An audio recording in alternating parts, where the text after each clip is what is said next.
Son las 20:39, ya estamos en el estudio con Patricia Fernández, que es docente de biomoléculas de la FAUBA y también es investigadora del CONICET. Patricia vino gentilmente al estudio, se lo agradecemos, para contarnos acerca de las defensas que desarrollan ciertos cultivos forestales cuando son atacados por plagas invasoras y los impactos que tiene esto en los insectos nativos. Hola Patricia, gracias por estar acá en Sobre la Tierra. Hola chicos, gracias a ustedes también, me encanta venir, gracias. Bueno, ¿nos querés contar qué está sucediendo con la población de insectos a nivel global? Gran parte del debate en general sobre la pérdida de especies se ha centrado históricamente en los vertebrados, ¿no? Siempre como los más carismáticos, el oso polar y la ballena, y disminuyen las poblaciones, bla, bla. Pero bueno, la verdad es que los artrópodos, que incluyen a los insectos, arácnidos, los miriápodos, que son los 100 pies, y los crustáceos, representan más del 50% de todas las especies descriptas. Y hasta hace unos años, ahora unos, no sé, más o menos 2019... empezaron a salir trabajos donde empezaron a mostrar que estudios a nivel comunidad mostraban tasas dramáticas de disminución de muchas especies de insectos. O sea, superiores a lo que sería el 1% anual, que sería un 10% de pérdida de los insectos en 10 años, que es un montón, es muchísimo. Y esto es tanto que en los medios salió como el apocalipsis de los insectos, o le decían el Armagedón ecológico, o incluso los más creativos le pusieron el insectagedón. Wow. Pero bueno, la verdad es que esto es verdad. Es verdad, ya hace unos años que se vio. Sobre todo estos trabajos son de Europa y de Estados Unidos. Y no conocemos bien las causas, ¿no es cierto? Bueno, en realidad las causas, en inglés se dice death for a thousand cats, que significa las causas son muchas pequeñas que suman, digamos, a un fenómeno global complejo, que es la muerte, digamos, de muchos insectos. Las causas son la pérdida de hábitat, sí, que lo podemos imaginar, por ejemplo, con el corrimiento de la frontera agrícola, la contaminación, el cambio climático y también las invasiones biológicas. No sé si, digamos, las invasiones biológicas es cuando, digamos, yo tengo un insecto que viene de otro país y se instala como pancho por su casa, muchas veces no encuentra predadores y se termina siendo una plaga terrible. Las invasiones biológicas son, digamos, una causa muy importante de la globalización, porque con el tránsito de gente y de bienes, digamos, los insectos van y vienen, y del calentamiento global. O sea, un bicho que llega a un lugar que antes era frío, pero ahora es cálido, se instala y no lo sacas más. Algunos también por la temperatura se tienen que ver afectados, porque no son son de sangre fría, no son Sí, pero por ejemplo, lo que pasa, suponete, en Patagonia. Antes tal vez llegaba un insecto invasor a la Patagonia y no sobrevivía. Ahora, como subieron un poco las temperaturas, tal vez se puede instalar, digamos, en un lugar donde antes no le era propicio. Entonces, estas dos causas, globalización y calentamiento global, son el acabose. Todo este marco que nos contás viene fenómeno para que nos introduzcas un poco, que nos cuentes el trabajo que realizaste. Es verdad. El marco del trabajo tiene que ver con las invasiones biológicas. ¿Sí? Hay diferentes mecanismos por los cuales las invasiones biológicas son causa o pueden ser causa de la disminución de insectos. Un mecanismo es bastante sencillo de entender, es la competencia directa. O sea, tenemos un insecto invasor y un insecto nativo. Si directamente compiten por el mismo recurso, bueno, nada, alguno va a salir perdiendo. El de impacto indirecto es si yo tengo un insecto invasor que se hace plaga y le tiro insecticida y mato a la fauna nativa. Pero también hay un efecto delegado, que es algo que está muchísimo menos estudiado, ¿no? Sería como una herencia, que es cuando el herbívoro invasor de alguna manera puede alterar la composición química de las plantas en detrimento de los insectos herbívoros que van a alimentarse posteriormente. Y digamos, es el punto donde nosotros le pusimos el ojo. Claro, el trabajo. Exactamente, sí. ¿Dónde fue que...? Bueno, yo trabajé, en realidad, esto fue en la Universidad de Wisconsin, y hice una pasantía de 3 meses en el marco de una beca Fulbright CONICET. ¿Vos fuiste con una idea para trabajar? Bueno, fue más o menos en conjunto. El tema es, en realidad, debo contar algo un poquito antes, yo trabajo en la cátedra de biomoléculas, entonces el foco de mi trabajo es encontrar los compuestos químicos que median las interacciones entre plantas e insectos. Digamos, en el marco de este trabajo yo estaba con plantas de sauce. Las plantas de sauce producen unos compuestos tóxicos que son de la familia de la salicina. La salicina es, digamos, el abuelito de la aspirina, ¿no? Entonces, de esta familia de compuestos que se llaman salicinoides, yo los estaba estudiando, estaba viendo cuál era el impacto sobre los herbívoros y lo que quería era aprender a analizarlos. Entonces me contacté con un profesor de la Universidad de Wisconsin que se llama Rick Lindroth, muy especialista en el análisis químico de estos compuestos. Cuando yo le escribí con la posibilidad de presentarnos a esta beca, él me propone aprovechar mi interés para estudiar efectos de legado, lo que les estaba contando antes. Lo original de la propuesta era estudiar el efecto de un insecto invasor, en este caso íbamos a usar la polilla gitana, ¿sí? La que se llama polilla gitana, que es una plaga terrible en Europa y Estados Unidos, no tanto acá, sobre un insecto nativo, que es una mariposa que se llama Polyphemus, que es una mariposa enorme, que tiene como 10 centímetros de grande, es preciosa. Pero lo original era que no se encuentran en el tiempo. O sea, si bien comparten la planta hospedadora, nunca están juntas las dos, porque una es de primavera y la otra es de verano. Entonces, la hipótesis que teníamos, que presentamos a la beca, era que la herbivoría del insecto invasor en primavera iba a aumentar las defensas químicas de la planta y que eso iba a afectar negativamente al insecto herbívoro nativo que llegaba más tarde en la temporada de verano. Esa es nuestra hipótesis. Y después de estudiar, medir mil cosas, ¿qué encontraste? Bueno, al principio fue divertido porque yo cuando llegué era junio y el plan original era exponer los álamos primero al daño por la polilla gitana y después yo misma llevar, digamos, la mariposa esta nativa después del daño del anterior para ver si había algún efecto. Y cuando llego a Estados Unidos, digamos, el profesor ya había comprado incluso todos los insectos para que yo pueda trabajar. Uno de los bosques, el bosque más grande donde yo iba a trabajar, un bosque de 2 hectáreas de álamo, que el álamo y el sauce comparten estos compuestos tóxicos, está completamente defoliado, no le quedaba pero ni una hoja. Yo nunca había visto algo así. Había sido completamente defoliado por esta polilla gitana, la misma con la que yo quería trabajar. La de invierno. La de invierno, tal cual. Principios de la primavera se comió todo. Entonces yo recuerdo que cuando vi eso, me enteré que había otro campo, digamos, experimental. Me volví loca. Yo me volví loca de alegría, porque dije, si en este contexto estos árboles rebrotan, era temprano, en el verano, digamos, si estos árboles rebrotan, es muy probable que rebroten con más defensas de las que tenían al principio.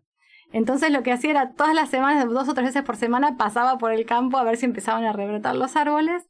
Bueno, rebrotaron espectacular, o sea, el árbol se llenó de hojas al mes, estaban llenos de hojas de vuelta, y ahí es donde hicimos los experimentos. Agarrábamos hojas de este bosque que había sido defoliado completamente y rebrotó, y hojas de otro bosque parecido que estaba a 6 kilómetros donde no había habido ataque de la polilla gitana. O sea que era algo local. Sí, es verdad. El outbreak.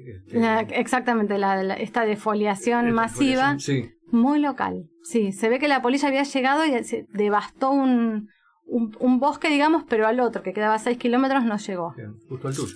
Justo el mío. No, así que la verdad que fue un experimento natural espectacular, porque tenía los tratamientos hechos de una manera que yo experimentalmente nunca hubiese podido hacer algo así. Claro. Entonces nos dio la posibilidad de medir estos compuestos, ¿sí? Estos compuestos salicinoides que yo quería aprender a medir, y además después también lo que hicimos fue darle esas hojas a larvas de la mariposa Polyphemus, ¿sí? De la nativa, para ver qué tal le iba comiendo una y comiendo la otra. Y bueno, los resultados fueron así terribles. Primero es que en cuanto a las defensas químicas, las hojas rebrotadas tuvieron más o menos un promedio de 8 veces más compuestos tóxicos que las otras. Realmente, bueno, yo creo que estábamos todos saltando en una pata del laboratorio por los resultados, aunque en realidad es una cosa espantosa. Claro. Y por otro lado, cuando yo le daba de comer esas hojas a las mariposas Polyphemus, a la mariposa nativa, les iba muy mal. Yo creo que lo que encontramos es que la defoliación intensa generó un paisaje tóxico, o sea, era un canopeo completamente tóxico, y que eso afectó dramáticamente al insecto nativo. Claro, bien por la planta, pero eso a futuro es... Bueno, lo que pasa es que vos podés pensar esto, que incluso puede tener consecuencias que repercutan en la comunidad. O sea, primero, esta mariposa no es el único herbívoro, hay muchos otros herbívoros, incluso hay también mamíferos. Y además después esto también puede repercutir en la cadena trófica, ¿no? En la cadena ecológica, bueno, digamos, a los predadores de los herbívoros, a los carnívoros, que también, digamos, los puede afectar. Sí, o estas hojas caerán al suelo, se degradarán, pasará al suelo. Sí, no sé cómo... estos compuestos se degradan rápido, eso lo pensamos, pero sí, se degradan rápido cuando las hojas caen al suelo. No son tan terribles, digamos. ¿Estos compuestos varían de año a año, depende del grado de defoliación, eso se sabe? Estos compuestos tienen un componente genético muy fuerte, por eso no son, digamos, no son unos compuestos, hay otro tipo de compuestos que las plantas, digamos, los inducen rápidamente. Sí. Por ejemplo, la nicotina. Ajá. La planta de nicotina enseguida, en cuanto un bicho se alimenta de nicotina, enseguida ¡pah!, sube 10 veces más. Claro. Estos compuestos no son tan así. Por eso fue, entre comillas, genial este tratamiento natural, donde un tratamiento tan fuerte hizo que estos compuestos que no suelen subir de una manera tan dramática hayan aumentado tanto. Sí. Y después la planta lo regula, ¿no es cierto? Cuando si percibe menos defoliación. Sí, al año siguiente, por ejemplo, ya vuelve a los niveles bajos normales, digamos. Pero sí es verdad también que, bueno, ellos, es maravilloso. El campo que tienen ahí, por ejemplo, tienen un campo con 500 con 500 genotipos diferentes de álamos, y algunos naturalmente producen mucha cantidad de estos compuestos y otros producen poca cantidad de estos compuestos. Eso es como una variación natural que es genética. Entonces lo que nosotros hicimos fue estudiar diferentes genotipos, y lo que vimos es que todos subían, pero los que tenían poco subían mucho, y los que ya tenían mucho, bueno, la planta estaba ya casi saturada, entonces subían también, pero no tanto. ¿Esto podría pasar en Argentina? Bueno, ya dijiste que esta polilla... Bueno, esta polilla no, pero en realidad en Argentina podría pasar, digamos, en bosques de sauces. Los pinos también tienen compuestos secundarios, los eucaliptos también, y también pasa esto, que por ejemplo en los eucaliptos yo estuve trabajando en un tiempo y también hay diferentes genotipos. Algunos naturalmente tienen más compuestos tóxicos, digamos, constitutivos se dice, ¿no? Que todo el tiempo los están produciendo que otros. No tenemos, digamos, estudiar una cosa así con yo no tengo datos de algo tan fuerte, pero sí podría pasar. Claro, sí. Polifemos de América del Norte, ¿no? Es de América del Norte, sí, todo, la verdad, las especies con las que trabajé son de América del Norte, sí. Claro. Bueno, y teniendo en cuenta todo esto que dijiste, la respuesta con metabolitos y demás, me gustaría saber cuál es tu mirada de cara al futuro con este problema. Lo que nosotros describimos fue, digamos, como esto que yo les decía, como un mecanismo más para tener en cuenta a la hora de decir, bueno, están desapareciendo los insectos, las invasiones biológicas son importantes, bueno, este es un mecanismo por el cual una invasión biológica podría, digamos, hacer que disminuyan la cantidad de insectos. En cuanto al declive de las poblaciones de insectos en Argentina, la verdad es que no hay muchos datos. La verdad es que aproveché que tenía que venir acá y me contacté con un investigador de la Universidad de Luján, que se llama Nicolás Ferreiro, que en realidad encontré en internet una charla que él presentó que se llama ¿Cuándo fue la última vez que limpiaron los bichos del parabrisas? ¿No? Digo, ¿cómo? Claro, porque él me dice, no hay mucha gente que esté trabajando en esto, me dice, pero yo quiero traer el tema a los entomólogos en Argentina porque es un tema súper importante.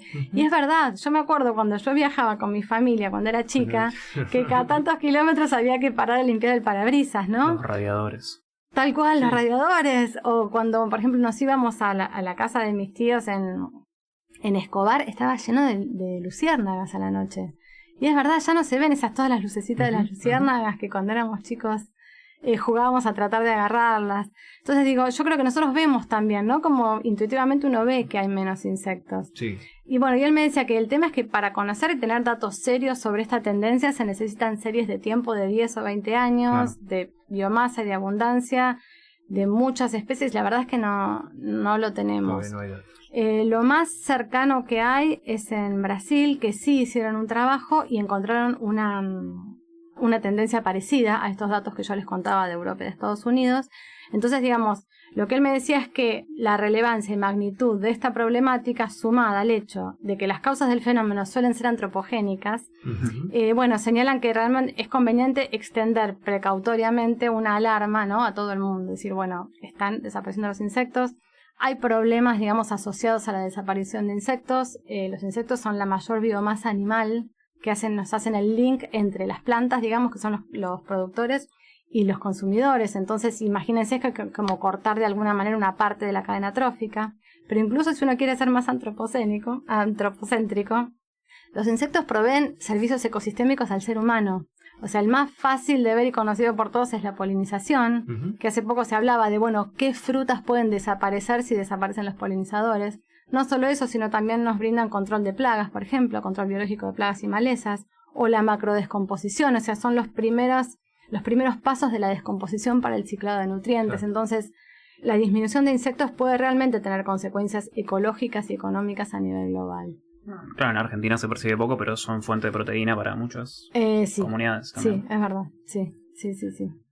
¿Ahora estás trabajando en algo parecido acá?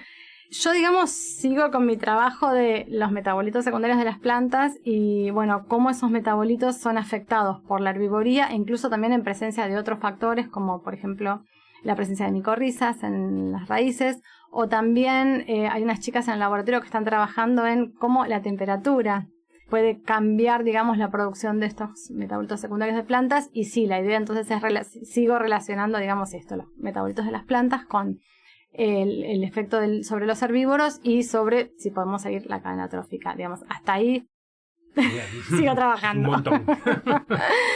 ¿Comentaron cómo seguía todo allá en América del Norte? ¿Seguís en contacto, imagino, con Sí, sigo en contacto un montón allá, pero el profesor se jubiló.